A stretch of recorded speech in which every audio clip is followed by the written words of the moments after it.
અમદાવાદમાં મહિલા ડોક્ટર વૈશાલી જોશી આત્મહત્યા કેસમાં ધરપકડથી બચવા આરોપી પીઆઈ BK ખાચરે આગોતરા જામીન માટે અરજી કરી છે, જેને લઈને સેશન્સ કોર્ટમાં સુનાવણી હાથ ધરાઈ। આર્થિક ગુના નિવારણ શાખાના પીઆઈ ખાચર વિરુદ્ધ ગાયકવાડ હવેલી પોલીસ સ્ટેશનમાં આત્મહત્યાની દુષ્પ્રેરણાની ફરિયાદ નોંધાઈ છે। ફરિયાદ નોંધાયા બાદ ઘણા સમયથી પીઆઈ ફરાર છે। જામીન અરજીમાં આરોપી પીઆઈએ પોતે નિર્દોષ હોવાનો અને યુવતીને કાયદાકીય મદદ માટે સંપર્ક આવ્યાનો દાવો કર્યો છે। ખાચરનો ઉદ્દેશ શરૂઆતથી માત્ર કાયદાકીય માર્ગદર્શન પૂરું પાડવાનો પણ અરજીમાં રજૂઆત કરાઈ છે। સાથે જ આગોતરા જામીન મળે તો તપાસમાં સહકાર કરવાની ખાતરી આપી છે। આ અરજી પર આગામી સુનાવણી 27 માર્ચે હાથ ધરાશે। વાપી જીઆઈડીસીમાં આવેલ કંપનીમાં મહિલા કામદારે હોબાળો મચાવ્યો। મહિલા કામદારે કારખાનામાં આવીને તોડફોડ કરી હતી। તે ઉપરાંત અન્ય કર્મચારીઓને માર માર્યો હતો અને ગાળો પણ આપી હતી। મહિલાના આતંકથી તમામ કામદારો પોલીસ સ્ટેશન પહોંચ્યા હતા, જ્યાં મહિલાને લઈ ઉગ્ર રજૂઆત કરવામાં આવી હતી। કામદારોનો આક્ષેપ છે કે આ મહિલાને કારણે કોઈનો જીવ પણ જઈ શકે છે। આતંક મચાવનાર મહિલા કામદાર સામે યોગ્ય કાર્યવાહી કરવા માંગ કરાઈ। સુરતના સિંઘણપોર પોલીસ મથક ફરજ બજાવતા મહિલા કોન્સ્ટેબલ આપઘાત કેસમાં નવા ખુલાસા થયા છે। આ કેસમાં ડીસીપી પિનાકીન પરમાર જાતે તપાસ કરી રહ્યા છે। મૃતકના રૂમમેટની પૂછપરછ કરવામાં આવી રહી છે। પ્રશાંત ભોયે અને મૃતક વચ્ચે પ્રેમ પ્રકરણ હોવાનું સામે આવ્યું હતું। સાયબર ક્રાઇમમાં ફરજ બજાવતા કોન્સ્ટેબલ પ્રશાંત ભોયે પણ મૃતક સાથે 3 વર્ષથી પ્રેમ સંબંધ હોવાની કબૂલાત કરી છે। બંનેના પરિવારને પણ પ્રેમ પ્રકરણની જાણ હતી।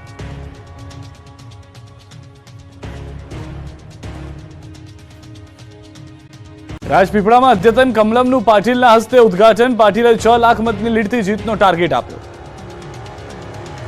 નર્મદા જિલ્લાના મુખ્ય મથક રાજપીપળામાં 6 કરોડના ખર્ચે નવનિર્મિત અદ્યતન કમલમનું CR પાટીલના હસ્તે ઉદ્ઘાટન કરવામાં આવ્યું। આ પ્રસંગે મોટી સંખ્યામાં ભાજપ કાર્યકર્તાઓ અને જિલ્લા ઉચ્ચ અધિકારીઓ અને હોદ્દેદારો હાજર રહ્યા। સાથે નવનિર્મિત અદ્યતન કમલમ કાર્યાલય ખાતે મોટા પ્રમાણમાં ભાજપમાં ભરતી મેળો પણ યોજાયો। કોંગ્રેસ પ્રદેશ કાર્યકારી પ્રમુખ, માઇનોરિટી વિભાગના ઇન્ચાર્જ સહિત 500 કોંગ્રેસના કાર્યકરો ભાજપમાં પડ્યા। તો આ તરફ કોંગ્રેસના રાજપીપળા નગરપાલિકા વિપક્ષ નેતા પણ 200 મહિલાઓ સાથે ભાજપમાં જોડાયા। CR પાટીલના હસ્તે કેસરીયો ખેસ ધારણ કરીને રાજપીપળા ભાજપને મજબૂત બનાવ્યું। આ તરફ સંબોધન દરમિયાન પાટીલે ભરૂચમાં 5 નહીં પણ 6 લાખના મતથી જીતવાનો ટાર્ગેટ આપ્યો।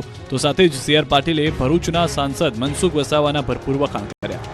કે જ્યારે અમે મનસુખભાઈને સાંભળતા ત્યારે કહેતા કે કોઈ ગામમાં જઈએ, કોઈ સગા હોય એના ઘરે જઈએ તો સગાવાળો કહે કે લો તમને રોટલો બાંધી આપું, ભાતું બાંધી આપું, પણ તમે પાછલા પાડને ચાલ્યા જાઓ ને તો અમને આ કોંગ્રેસવાળા મારશે।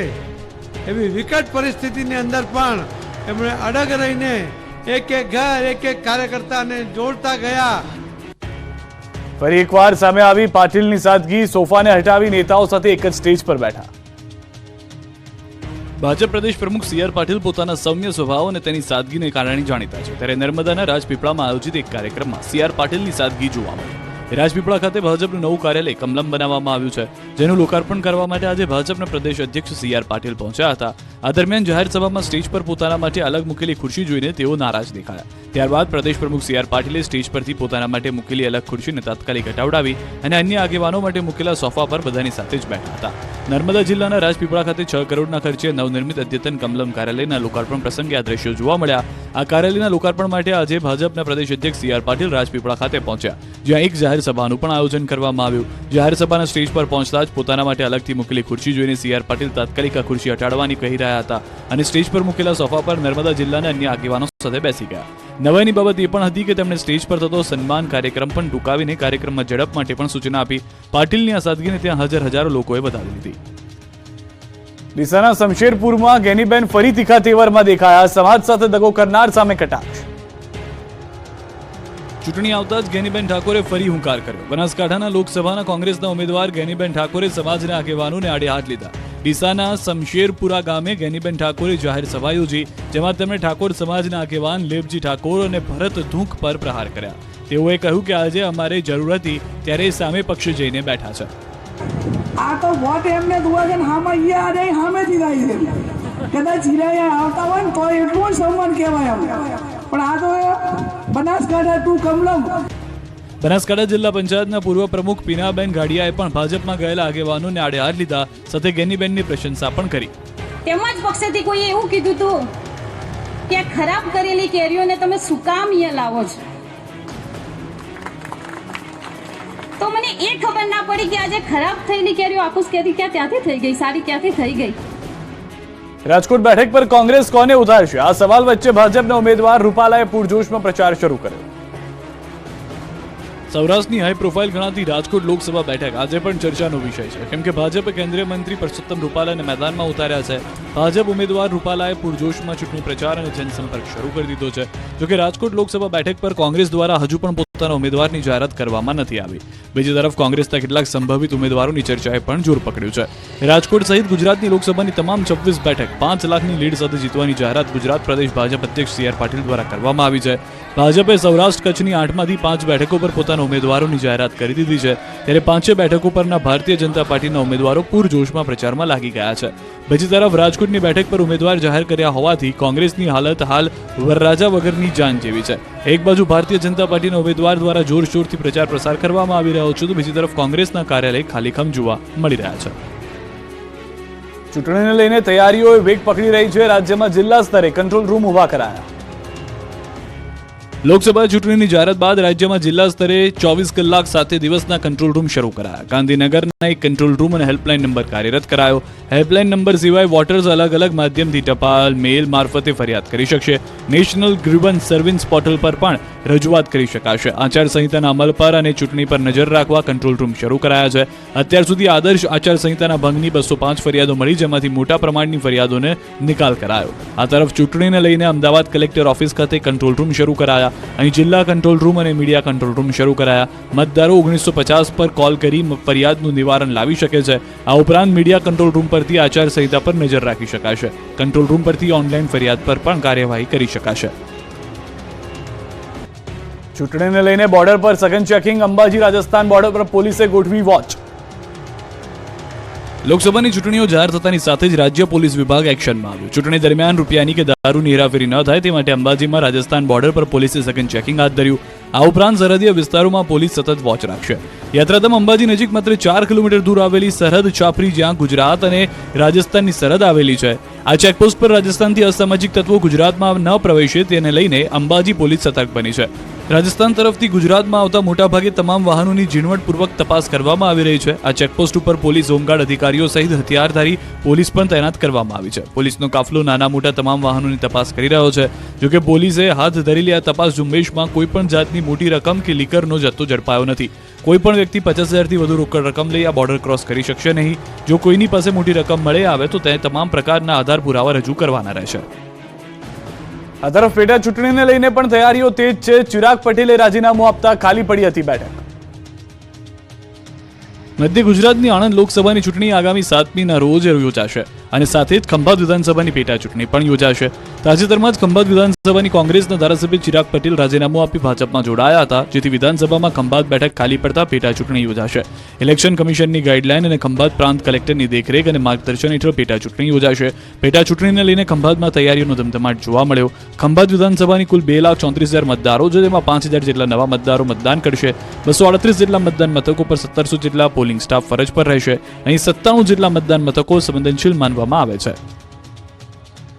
ચૂંટણીના પગલે સુરત કાપડ બજારને ધમધોકાર આવક થવાની આશા. દક્ષિણ ભારતમાં સૌથી વધુ સાડીઓની માંગ. લોકસભાની ચૂંટણીની તારીખો જાહેર થતાની સાથે જ સુરતના કાપડ બજારમાં રોકેટ ગતિએ તેજી આવી. ચૂંટણીના પગલે કાપડ બજારમાં સારા વેપારની આશા જાગી છે. અનેક વિપરીત સંજોગોમાં મંદીનો સામનો કરતા કાપડ બજારને વેપારની આશાનું નવું કિરણ જાગ્યું છે. ચૂંટણી દરમિયાન દક્ષિણના રાજ્યોમાંથી સૌથી વધુ સાડીઓની ડિમાન્ડ હોય છે. સુરતમાં 78,000 કાપડના વેપારીઓ છે, જેની સામે 6,000 ચૂંટણીલક્ષી મટીરિયલ બનાવતા વેપારીઓનો સમાવેશ થાય છે. અત્યાર સુધીમાં 10 લાખ ટોપી અને ખેસના ઓર્ડર મળ્યા છે. ₹100 થી લઈ ₹120 સુધીની કિંમતની સાડીની વધુ માંગ હોય છે. અંદાજિત 5 કરોડના વેપારની આશા છે. છેલ્લા ઘણા સમયથી કાપડ બજારમાં મંદીના માહોલનો સામનો કરી રહેલા વેપારીઓ ગેલમાં આવી ગયા. પહેલા અલગ અલગ રાજ્યોમાંથી ચૂંટણીના સમયે સામાન્ય કિંમતની સાડીઓની ભારે ડિમાન્ડ રહેતી હતી, પરંતુ આ વખતે લોકસભાની ચૂંટણીની તારીખ જાહેર થતાં દક્ષિણ ભારતના રાજ્યોમાંથી પણ ભાજપની ટોપી ખેસને સાડીઓની મોટી ડિમાન્ડ થઈ રહી છે. હાલ કર્ણાટક, કેરળ, તમિલનાડુ અને આંધ્રપ્રદેશ જેવા રાજ્યોમાંથી ભાજપની ટોપી ખેસ અને સાડીઓના મબલક ઓર્ડર મળ્યા. 5 લાખ ટોપી અને 5 લાખ ખેસના ઓર્ડર મળતા વેપારીઓ દિવસ રાત એક કરી રહ્યા છે. આ સિવાય મંડપનું કાપડ તૈયાર કરતા વેપારીઓ પાસે પણ વેપાર વધ્યો. જે વેપારીઓ હમણાં સુધી સારા વેપારની આશા છોડી બેઠા હતા, તેવા વેપારીઓને લોકસભાની ચૂંટણીની તારીખ જાહેર થતાની સાથે જ સારા ઓર્ડર પ્રાપ્ત થઈ રહ્યા છે. એક રીતે લોકસભાની ચૂંટણી દરમિયાન સુરતના કાપડ બજારને ₹1200 કરોડનો વેપાર મળે તેવી આશા છે. આગ વખતે ગરમી માટે તૈયાર રહેજો. 3 જિલ્લામાં છે હીટવેવની વોર્નિંગ. ગુજરાતીઓ માટે સૌથી મોટું એલર્ટ. હવામાન વિભાગે આપી હીટવેવની આગાહી. પોરબંદર, ગીર સોમનાથ, કચ્છમાં પડશે કાળઝાળ ગરમી. માર્ચ મહિનો અંતિમ પડાવમાં સૂરજદાદા આકરા પાણીએ થતા જોવા મળી શકે છે, જેના કારણે ઉનાળો પણ ટોપ ગિયરમાં આવી રહ્યો છે. આ દરમિયાન હવામાન વિભાગે કચ્છ અને સૌરાષ્ટ્રમાં હીટવેવની આગાહી કરી છે. આગામી દિવસોમાં આગ ઝરતી ગરમીનો સામનો કરવો પડશે. ખાસ કરીને પોરબંદર, ગીર સોમનાથ અને કચ્છ જિલ્લામાં હીટવેવની સ્થિતિ રહેશે. जो वार्निंग दी गई है हीट वेव की, वो सौराष्ट्र और कच्छ रीजन के लिए दी गई है और इसमें जो ज़िले हैं जहाँ पे मतलब चांसेस हैं हीट वेव होने के, वो हैं पोरबंदर, गीर सोमनाथ और कच्छ रीजन. अहमदाबाद और गांधीनगर के लिए मैक्सिमम टेम्परेचर की बात करेंगे, जो रियलाइज हुआ है अहमदाबाद का वो 37.3 डिग्री सेल्सियस और गांधीनगर का 36.8 डिग्री सेल्सियस. રાજ્યમાં જે રીતે ગરમીનો પારો વધી રહ્યો છે એ જોતા આગામી દિવસોમાં 1 થી 2 ડિગ્રી તાપમાન વધારો થવાની શક્યતા છે. કચ્છ, પોરબંદર અને ગીર સોમનાથ જિલ્લામાં ગરમ પવન ફૂંકાવાની પણ હવામાન વિભાગે આગાહી કરી. ઉનાળો શરૂ થતાં જ પાણીનો કકળાટ સામે આવ્યો. ઈડરમાં તંત્ર સામે મહિલાઓએ બતાવ્યું પાણી. પાણીનો પ્રશ્ન એટલી હદે વિકટ બન્યો કે ધુઆપુઆ થયેલી મહિલાઓએ માટલા ફોડ કરવું પડ્યું. ઉનાળાની શરૂઆત થતાની સાથે જ સાબરકાંઠામાં પાણીનું લાઇનના કનેક્શન બંધ થતા મહિલાઓ રોષે ભરાઈ.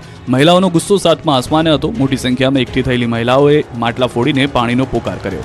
ઈડર નગરપાલિકાના વિસ્તારમાં 4 દિવસથી પાણી ન મળતા સ્થાનિકો ત્રાહિમામ પોકારી ઉઠ્યા. હજુ તો ઉનાળાની શરૂઆત જ છે, ત્યાં પાણીની પારાયણ શરૂ થઈ છે. તો આગામી દિવસોમાં શું હાલત થશે? પાણીનું કનેક્શન બંધ થતા મહિલાઓ રણચંડી બની.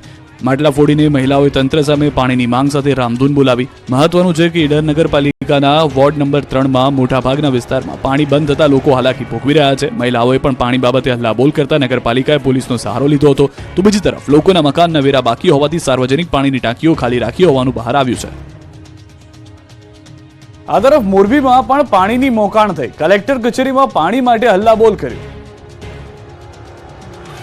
દર વર્ષે ઉનાળો આવતા જ મોરબીના કેટલાય વિસ્તારોમાં પાણી માટે લોકોને રજળપાટ કરવાનો વારો આવે છે. આ વખતે તો ઉનાળાની શરૂઆતમાં જ લોકોને તરસ્યા રહેવું પડે એવી સ્થિતિ સર્જાય છે, અને એ પણ મોરબીના પોશ વિસ્તારમાં. રવાપર રોડ પર આવેલ દર્પણ સોસાયટીમાં રહીશોએ પાણીની માંગ સાથે કલેક્ટર કચેરી ખાતે હલ્લાબોલ કર્યું. પાણી આપોની માંગ સાથે કચેરીનું પટાંગણ ગુંજી ઉઠ્યું હતું.